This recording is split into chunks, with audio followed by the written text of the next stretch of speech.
కాంగ్రెస్ ప్రభుత్వం వచ్చింది డిసెంబర్ 3వ తారీఖు కౌంటింగ్ అయింది, 7వ తారీఖు ప్రమాణ స్వీకారం జరిగింది. సర్పంచులు ఫిబ్రవరిలో రిటైర్డ్ అయింది, వాళ్ళ టర్మ్ అయిపోయింది. వాళ్ళకి బిల్లులు ఇవ్వకుండా దోషి పెడితే ఈరోజు మేము ఇస్తున్నాం, ఈ ప్రభుత్వం ఇస్తున్నది.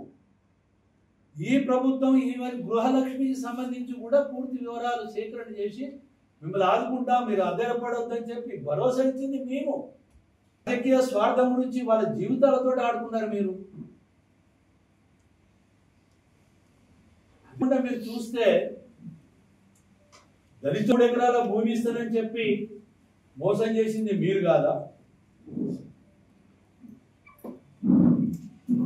10 సంవత్సరాల అధికారంలో ఉండి మీరు రేషన్ కార్డులు ఇచ్చారా? ఈ ప్రభుత్వం ఈ రోజు 5,98,000 రేషన్ కార్డులు ఇచ్చినాం మేము. అది మా నిబద్ధత. రేషన్ కార్డులను క్యాన్సిల్ చేసింది, వివిధ కారణాలతో క్యాన్సిల్ చేసిన ప్రభుత్వం ఇది. మేమేమో 5,98,000 పైన రేషన్ కార్డులు ఇచ్చింది మేము. ఈరోజు నేను అడుగుతున్నాను, దళిత బంధు అని చెప్పి హుజరాబాద్ ఎన్నికలు వస్తే దళిత బంధు అని చెప్పి ద్రోహం చేసింది మీరు. రైతులకు రుణమాఫీ అని చెప్పి 5 సంవత్సరాలు 4 విడతలకు ఇస్తే వడ్డీలో కూడా సరిపోలేదు. కానీ ఈ ప్రభుత్వము 2 లక్షలు అంటే 3 నెలల లోపల 21,000 కోట్ల పైన చెల్లించింది, రైతులను ఆదుకున్నది ఈ ప్రభుత్వం. నువ్వు సబ్సిడీలు రద్దు చేసినావు, నీ ప్రభుత్వం వచ్చిన తర్వాత రైతుల సబ్సిడీ రద్దు చేసినావు. కానీ ఈరోజు మీ సబ్సిడీల మీద విత్తనాలు ఇస్తున్నాం. అదేవిధంగా రైతు భరోసా కింద మేము ఈరోజు ఇస్తున్నాం. రెండోది, ఎన్నికల ముందు మీరు రైతు భరోసా ఎగ్గొడితే ఈ ప్రభుత్వం వచ్చిన తర్వాత మేమిచ్చినాం. మీ ప్రభుత్వంలో బకాయిలు ఉంటే ఈ ప్రభుత్వం వచ్చిన తర్వాత మేము రైతు బంధు అనే దాని మీద ఏదైతే బకాయిలు పడితే రైతు భరోసా కింద మేము ఇచ్చినాం. మీరు ఏ రోజైనా రైతులకు గిట్టుబాటు ధర జరిపడానికి బోనస్ ఇచ్చిందా? మీరు మీ ముఖాలు రైతుల గురించి మాట్లాడే నైతిక హక్కు ఎక్కడిది మీకు? ఖమ్మంలో రైతులు మాకు గిట్టుబాటు ధర రాలేదు అని చెప్పి అక్కడ నిరసన తెలియజేస్తే వేడీలేసి కోర్టుకు తీసుకొచ్చింది మీరు. మీరు రైతు గురించి మాట్లాడితే మీకు ఎక్కడున్నది నైతిక? కానీ ఈరోజు అదే రైతులను మీరు 500 రూపాయలు సన్నబడ్లకు బోనస్ ఇచ్చడం వల్ల ఇవాళ మీ యొక్క అవినీతి వల్ల ప్రజాధనాన్ని దుర్వినియోగం చేసి ఈ రాష్ట్రాన్ని మిగులు బడ్జెట్ తోటి ఏర్పడ్డ రాష్ట్రాన్ని అప్పులపాలు చేసి మీరు కాళేశ్వరం ప్రాజెక్టు కట్టి దానికి ఇవాళ కూడడానికి కారణమైంది మీరు. ఇంకా సిగ్గు లేకుండా ఒక్క పిల్లర్ కూర్చున్నట్టే ఏదో అయిందని అని మాట్లాడుతున్నారు. ఎంత నిర్లజ్జగా మాట్లాడుతున్నారు మీరు. ఉపయోగించుకొని కాళ్ళకు చెప్పులు లేవని చెప్పి నీ అయ్యా ఉద్యమాలు 100 ఎకరాలు ఎక్కడ నుండి ఫామ్ హౌస్ వచ్చింది?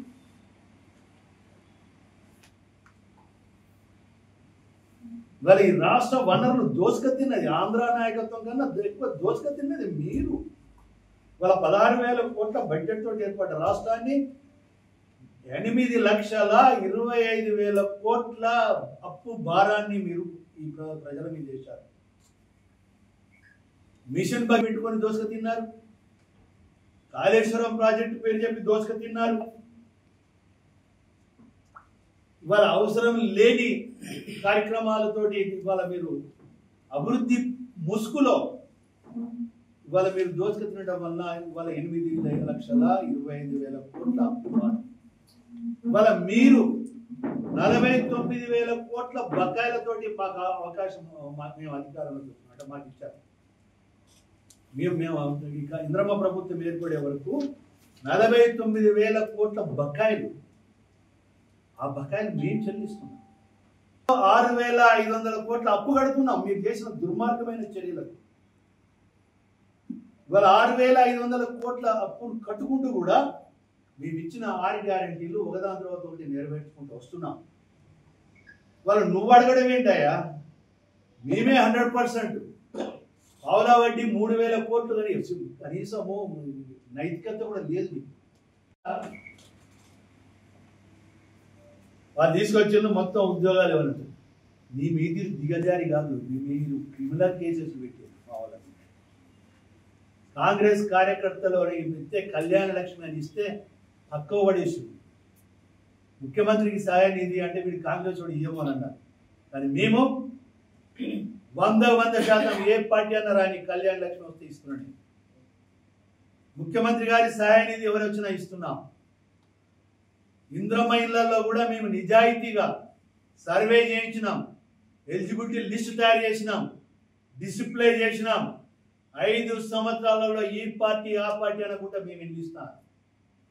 నువ్వెవరికి ఇచ్చినావా ఇల్లప్పుడు? 3 నెలల ముందు 3 లక్షలు ఇస్తారని ఈ క్యాడర్కే ఇచ్చినావు. నీ వల్లనే నువ్వు మోసం చేసినావు. కానీ మేము మాటిస్తున్నాం, 5 సంవత్సరాలు ఏదైతే ఇప్పుడు సర్వే అయ్యి ఎలిజిబుల్ లిస్ట్ వచ్చినాయో ఆ ఎలిజిబుల్ లిస్ట్ వచ్చిన వాళ్ళకి 100% టీఆర్ఎస్ కావచ్చు, బీజేపీ కావచ్చు, ఎవరైనా ఆయన మంచిది అర్హత ఉన్నది అంటే ఇల్లు ఇస్తాం. దాంట్లో ఏం అనుమానం లేదు. ఇంకోటి ఏమంటాడు, ఇంద్రమ్మ పేర్లతోటి మొరం దొంగతనం చేస్తాడు. సిగ్గుండాలి ఆ మాట అనడానికి. అసలు ఈ నియోజకవర్గంలో మొరం లేకుండా చేసిన పెద్ద దొంగ నువ్వు. ఇది జగమెరిగిన సత్యం. వాళ్ళ ఉద్దేశం ఏంటి అంటే ఇంద్రమ్మ ఇల్లుడికి గ్రావెల్ రావద్దు. యాస్ నేను చెప్పిన ఇంద్రమ్మ ఇళ్ళకి మాత్రం ఎట్టి పరిస్థితులు ఇవ్వాలి. ఊళ్ళో ఎవరికైనా అవసరం ఉంటే తీసుకుపోతారు. ఒక ట్రాక్టర్ బయటికి పోతే మాత్రము తాట పొరుస్తామని చెప్పాం. చూయించు, ఎక్కడైనా బయటికి పోయి అమ్ముకుంటున్నాడు ఎవడన్నా. ఊరు దాటి ఒక ట్రాక్టర్ పైన కూడా వదిలిపెట్టారు. ఊళ్ళో అవసరాలకు డెఫినెట్గా చెప్తున్నా. నీ తీరు నీ సొంతానికి వాడుకున్నావు, నేను నా సొంతానికి వాడుకుంటలే. నా ప్రజల గురించి వాళ్ళకి అవసరం ఉన్నది. వర్షాలు పడతాయి, ఇంటి కూడా గుంటలు పడవచ్చు. కొన్ని దిక్కులు అయితే రోడ్లు కూడా వేసుకుంటాను తప్ప వద్దా అంటే నువ్వు బంగ్లాలలో ఉంటావు, సీసీ రోడ్ల మీద ఉంటావు.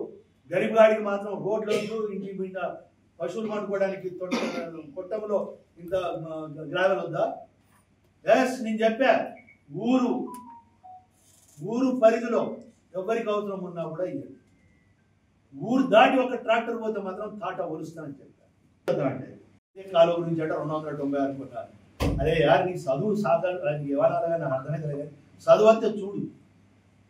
నేను గత 2 సంవత్సరాల కింద వచ్చిన హెవీ ఫ్లడ్స్కు వాటర్ లాగింగ్ అవుతుంటే ఇండస్ట్రీ దెబ్బతింటది, ఎవరు రారు అని చెప్పి నేను దాన్ని శాంక్షన్ చేయించినాము, టెండర్ పెట్టినాము. టెండర్ ద్వారా నడుస్తున్నాయి.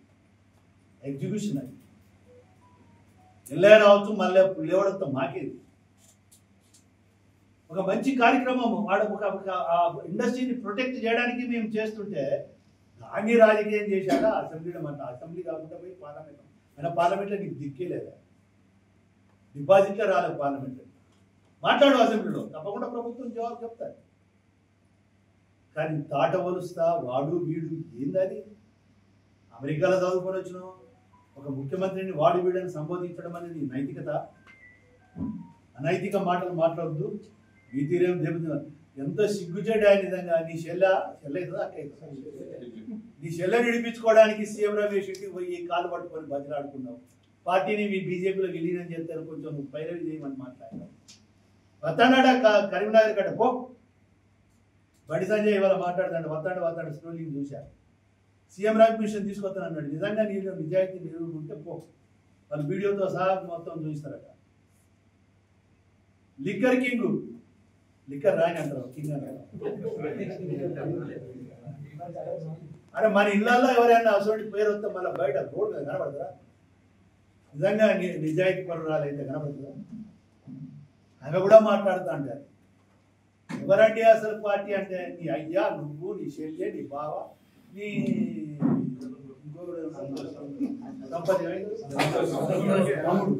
తమ్ముడు, ఇదేనా?